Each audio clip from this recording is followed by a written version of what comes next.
Good morning 12th class. तो बेटा next topic is power in AC circuits. आपने different types की AC circuit पढ़ ली।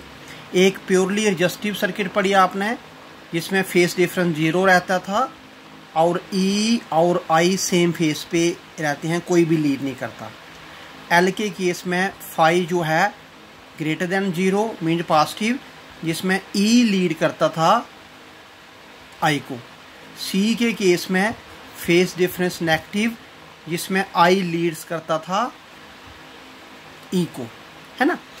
और फिर आप याद रखिए, अगर कभी एल आर सर्किट की बात हो तो आपने एल वाला केस ही लेना। एल वाला case means phi greater than 0, it means E leads करेगा आई को। अगर आर सी वाला हो तो आपने सी वाला केस ही लेना। सी वाला केस मीन्स लेस देन 0, है ना। लेकिन अगर एल सी आर हो, एल सी आर में हमारे पास आर का केस भी बनता है, एल का केस भी बनता है, सी का केस भी बनता है। आर कब होता है? जब रेजोनेंस में आती है सर्किट, है ना। और जब रेजोनेंस में नहीं हो तो एल भी हो सकती है, सी भी हो सकती है। ये आपको आइडिया है ना। तो ये डिफरेंट एसी सर्किट्स है हमारे पास। अब हमारे पास अगर डीसी की अगर हम बात करें तो डीसी में अगर आप देखें तो क्या थी पावर की डेफिनेशन? तो पावर की डेफिनेशन वोल्टेज कितनी है, करंट कितना है। नहीं तो वोल्टेज चेंज होती है, नहीं करंट चेंज होता, तो सिंपली आप प्रोडक्ट ले सकते हैं। लेकिन एसी के केस में वोल्टेज जहाँ पे, जिसे मैं ई बोल रहा हूँ, ईएमएफ, और करंट हर एक टाइम पे चेंज हो रहे हैं, है ना। इनके मैग्नीट्यूड हर एक टाइम पे चेंज हो रहे हैं। इट मीन्स एसी के केस में एवरेज पावर, जहाँ पहले इंस्टेंटेनियस पावर निकालनी हो तो इंस्टेंटेनियस पावर का मतलब होगा किसी पर्टिकुलर टाइम की, उसी टाइम का आपको ईएमएफ लेना होगा और उसी टाइम का आपको करंट लेना होगा, राइट। लेकिन अगर मैं एवरेज पावर की बात करता हूं तो आप क्या करते हैं, पहले इंस्टेंटेनियस पावर किसी पर्टिकुलर टाइम की निकालते हैं, है ना। तो वो पर्टिकुलर टाइम की ये निकली पावर, फिर उसे पूरे एक साइकिल मीन्स टी टाइम पे इंटीग्रेट करेंगे। और जैसे आपने बोला कि हमारे पास एवरेज की बात हो तो टाइम का कंसर्न भी आता है, तो पूरे साइकिल के टाइम पीरियड से डिवाइड करेंगे। तो अगर हम ये देखेंगे तो ये बन जाएगा हमारे पास 0 to t E I D T. D T की इंटीग्रेशन अगर आप देखेंगे तो टी होती है ना। तो फिलहाल हम इसे क्या कर सकते हैं, टी को सीधा 1/t लिख देते हैं, 0 to t E I D T. तो ये हमारे पास एक फार्मूला बन गया। कौन सा फार्मूला? एवरेज पावर निकालने का किसी भी सर्किट का। तो मैं पहले सर्किट ले लेता हूं। कौन सी सर्किट? प्योर रजिस्टिव सर्किट की बात करता हूं पहले। प्योर रजिस्टिव सर्किट, है ना। अभी तक आपको आइडिया तो हो गया प्योर रजिस्टिव सर्किट क्या होती है, जिसमें सिर्फ और सिर्फ आर ही लगा हुआ है ना। रेजिस्टेंस लगा हुआ है, रजिस्टर लगा हुआ है, कोई इंडक्टर नहीं है, कोई कैपेसिटर नहीं है, सिर्फ एक ही कंपोनेंट है, वो है आर। इस केस में आप याद रखिए, इस केस में क्या होता है, इस केस में ये इक्वेशंस आपको खुद लिखना पड़ेंगी। अगर ई को मैंने ई नॉट साइन ओमेगा टी लिया तो अंडरस्टूड है करंट भी उतने फेस का बनता है, तो करंट को भी आपको I equal to I naught sine omega T ले। अगर मैं एल का केस लेता हूं तो आप ये याद रखेंगे फेस डिफरेंस 0 जो बड़ा होगा, तो उसी तरीके से इक्वेशन आपको बनाना आना चाहिए, है ना। तो रजिस्टिव सर्किट आर ओनली, इसमें सेम फेस रहता है। इट मीन जिस फेस की आपने ईएमएफ ली उतने फेस का आपने करंट लिया। देखो कैसे हमें एवरेज पावर निकालनी है। तो average power in case of R, तो फार्मूला मैंने 1/t, इंटीग्रेशन आ गया 0 to t, ई की वैल्यू पुट कर दी, तो ई है E naught sine omega T. फिर आई की वैल्यू पुट कर दी, वो है I naught sine omega T D T. तो क्या देख रहे हैं आप, इसे ई नॉट और आई नॉट की product, sign omega T sine square omega T. E not और आई नॉट फिक्स वैल्यू है, तो मैं उसे इंटीग्रेशन के बाहर ही निकाल लेता हूँ, ये आ गया। और इंटीग्रेशन के अंदर क्या आ गया, sine square omega T D T. अब एक फार्मूला पढ़ा हुआ आपने, साइन स्क्वायर थीटा क्या होता है, 1 माइनस कॉस 2 थीटा अपॉन 2। वही मैं यहाँ पे लगाने वाला हूँ। It means E not I not upon T और 0 टू टी, ये क्या आ जाएगा 1 minus cos 2 omega T upon 2। ये आ गया हमारे पास, है ना। ये आ गया ई नॉट आई नॉट, 2 को भी बाहर निकाल लीजिए, 0 टू टी। अब 1 की इंटीग्रेशन, तो ये 1 की इंटीग्रेशन हो गई, minus cos 2 omega D T की इंटीग्रेशन, तो कॉस डी टी की इंटीग्रेशन हो गई। अगर आप इसकी इंटीग्रेशन निकालेंगे वो 0 निकलेगी, आप निकाल के भी चेक कर सकते हैं, है ना।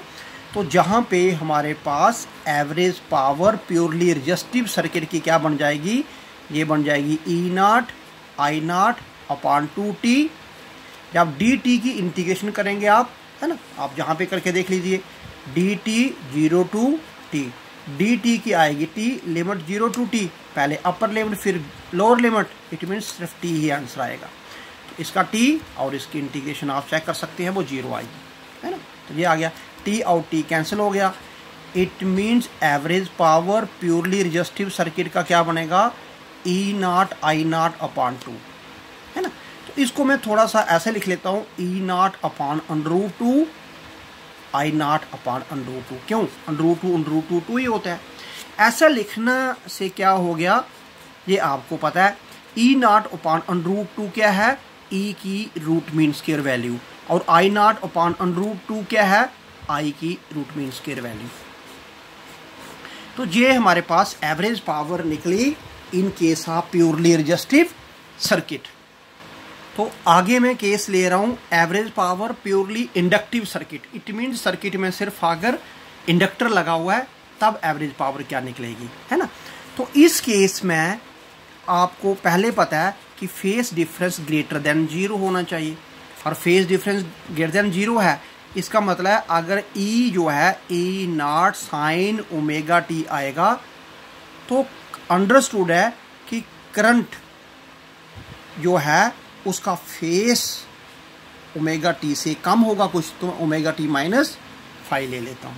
क्यों, क्योंकि फेस डिफरेंस जब पॉजिटिव ईएमएफ के फेस से करंट का फेस माइनस होगा, उसी को ही फेस डिफरेंस बोलते हैं। तो पॉजिटिव तभी बनेगा अगर ईएमएफ का फेस बड़ा होगा। तो ईएमएफ का फेस मैंने ओमेगा टी कर दिया, करंट का फेस ओमेगा टी -5 कर दिया। बाकी बिल्कुल एवरेज पावर इंडक्टर के केस में निकालने का फार्मूला तो वही रहेगा, 1/t integration 0 to T E I D T. तो जब मैं 1/t कर रहा हूँ, इंटीग्रेशन 0 टू टी, ई की जगह पर आप लिखेंगे E naught sine omega T, और आई की जगह पर आई नॉट साइन ओमेगा टी -5 जी, ठीक है। इसका मीनिंग हो गया कि ये आ गया 1/t, ई नॉट और आई नॉट जब मल्टीप्लाई होगा तो वो भी आप पहले ही बाहर निकाल सकते हैं, क्योंकि वो भी कांस्टेंट वैल्यू रहेगी, है ना। अब देखिए साइन ओमेगा टी और साइन ओमेगा टी माइनस, तो इनका एंगल अलग होने से ये मल्टीप्लाई नहीं होगा, ये ऐसे रहेंगे, एक रहेगा साइन ओमेगा टी और दूसरा आ जाएगा साइन ओमेगा टी -5 जी। इसे आप कैसे लिखेंगे, E not I not upon T, है ना। तो यहाँ पे इंटीग्रेट 0 टू टी, ये integrate 0 to T sine omega T, ये क्या आ जाएगा साइन A - B, तो ये आ जाएगा sine omega T cos phi minus cos omega T sine phi. ये आप फार्मूला पढ़ चुके हैं 11th में, sine A - B, sine A cos B minus cos A sine B, ये आ गया। तो it means E not I not upon T, देखो साइन ओमेगा टी की मल्टीप्लाई जब इससे हुई तो ओमेगा टी इधर भी है, ओमेगा टी इधर भी है, तो ये क्या बन जाएगा, ये बन जाएगा साइन स्क्वायर ओमेगा टी और साथ में cos फाई, मैं इंटीग्रेट इनको अलग कर देता हूँ तो ये अलग हो गया। ऐसे साइन ओमेगा टी की मल्टीप्लाई इधर होगी, इधर तो cos ओमेगा टी है ना, तो ये सिर्फ तीनों की टर्म ऐसे लिखना पड़ेगा हमें। एक लिखना पड़ेगा साइन ओमेगा टी, साथ में cos ओमेगा टी, साथ में साइन फाई, ये आ गया। अब देखिए हमें इंटीग्रेशन टाइम पे हो रही है, इसको बाहर ले सकते हैं, इधर इसको बाहर ले सकते हैं। तो हमने क्या किया, E not I not upon T, इधर आपने cos फाई को बाहर ले लिया और इंटीग्रेशन किस पे आ गई, साइन स्क्वायर ओमेगा टी पर, और इधर आपने साइन फाई को बाहर ले लिया और इंटीग्रेशन किस पे आ गई, sign omega T cos omega T पर। ठीक है, अब एक फार्मूला पढ़ा हुआ आपने,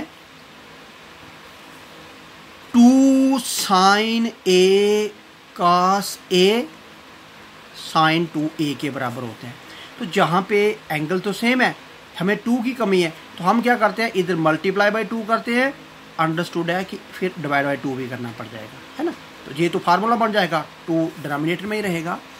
तो ये हमारे पास E not I not upon T, ये आ गया cos फाई। इसकी इंटीग्रेशन अगर आप निकालें तो वो 0 निकलती है, आप चेक कर सकते हैं निकाल कर भी, है ना। और ये हमारे पास 0 to t 2 साइन, तो ये बन जाएगा साइन 2 ओमेगा टी, और डिवाइड बाई 2 है वो मैं इधर ये लिख लेता हूँ। इसकी भी इंटीग्रेशन आप चेक करें 0 बनती है, ये भी 0 बनेगी। तो ये एवरेज पावर जो है इन केस ऑफ इंडक्टर क्या बन जाएगी, E not I not upon T. ठीक है, और नहीं, इसकी जब साइन स्क्वायर ओमेगा टी की निकलेगी तो t माइनस 0, अभी आपने निकाला 2 टर्म, तो इसकी इंटीग्रेशन t माइनस 0 है, तो t तो बचेगा, ये दूसरा टर्म खत्म हो जाएगी। अभी पिछले क्वेश्चन में आपने निकाला है ना, तो बनी थी पहले पार्ट की इंटीग्रेशन t, दूसरे की 0 बनी थी, ये t। तो ये हमारे पास cos फाई t बचेगा माइनस ये पूरा का पूरा 0 हो जाएगा। अगर आप देखें तो ये t नहीं t/2 होना चाहिए, 2 भी आता था नीचे। तो ये हमारे पास t और t कैंसल, ये average power in case of inductor, ये क्या बनता था, ई नॉट आई नॉट, ये 2 मैं इधर लिख देता हूँ, साथ में cos फाई, है ना। इसको आप फिर वही लिखेंगे, E not upon √2 I not upon √2 cos half phi, ये बन जाएगा average power in case of purely inductive circuit, है ना।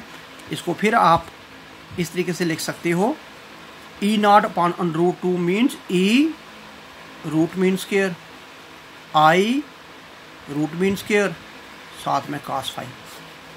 ठीक है, तो क्या देखा आपने कि इसमें ई रूट मीन स्क्वायर और आई रूट मीन के स्क्वायर के साथ साथ cos फाई भी आता है। ऐसे ही मैं अगर थर्ड केस ले लेता हूँ सिर्फ सी का प्योरली, तो उसमें भी बिल्कुल यही फार्मूला बनेगा। कैसे यही फार्मूला बनेगा, क्योंकि अगर उसमें इक्वेशन ये बनी E = E0 sine omega T, I में क्या बनेगी, I = I0 sine omega T plus phi. तो जब इनकी प्रोडक्ट होगी तो आप देख सकते हैं सिर्फ इधर प्लस आएगा, जब इधर प्लस आया इधर प्लस आ जाएगा, इधर प्लस आ जाएगा, इधर प्लस आ जाएगा, इधर प्लस आ जाएगा, क्या फ़र्क पड़ेगा, है ना, क्योंकि ये तो प्लस वाली टर्म या माइनस वाली टर्म वो 0 होनी है। तो बिल्कुल इस केस में भी, प्योरली कैपेसिटेंस के केस में भी, E root mean square I root mean square cos half phi ही आपका इक्वेशन बनेगी। फिर चाहे आप आर एल का केस ले रहे हैं तो बिल्कुल एल वाला केस आएगा, यही इक्वेशन बनेगी। अगर आर सी का केस ले रहे हैं तो सी वाला ही आएगा, ये वाली इक्वेशन ही बनेगी। अगर एल सी आर का केस ले रहे हैं तो रेजोनेंस में आर का केस बनेगा, तो आर वाली इक्वेशन ही बनेगी।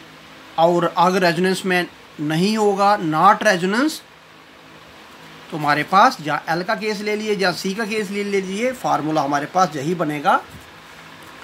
तो जर्नल केस अगर मैं बात करूँ आप यहाँ पे, तो चाहे किसी भी सर्किट की, for any circuit, average power का फार्मूला क्या बन जाएगा, E root mean square I root mean square cos of phi, है ना। अब आर के केस में फाई 0 है तो ये 1 बन जाएगा, सिर्फ यही बचेगा, है ना। तो ये देखिए अगर मैं डिफरेंट केस में बनाता जाऊं तो ये आ गया आर के केस।